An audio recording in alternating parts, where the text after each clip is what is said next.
Luca Del Fabbro, una delle promesse dello sci regionale e non solo.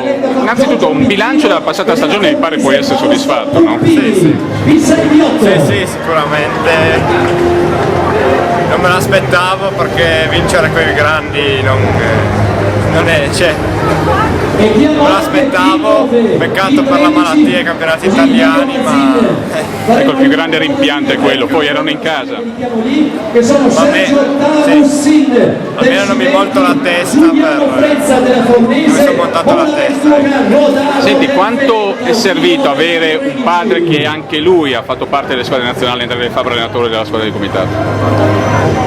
Ma sì, mi ha aiutato tanto, sia tecnicamente come sì, mi ha aiutato, ecco. Quali sono gli obiettivi che ti poni in questa stagione? Sicuramente di migliorare sia tecnicamente che anche piazzamenti, ma dopo ci sono le Olimpiadi giovanili, speriamo di partecipare e di migliorare soprattutto. Ma tu ti vedi in un futuro alle Olimpiadi, non diciamo quelle vere che sono vere anche queste, ma le Olimpiadi dei grandi, diciamo? Oddio. L'obiettivo è diventare un fondista di professione, diciamo, Speriamo. questo sì, no? Fino adesso ci sto riuscendo e speriamo di continuare così.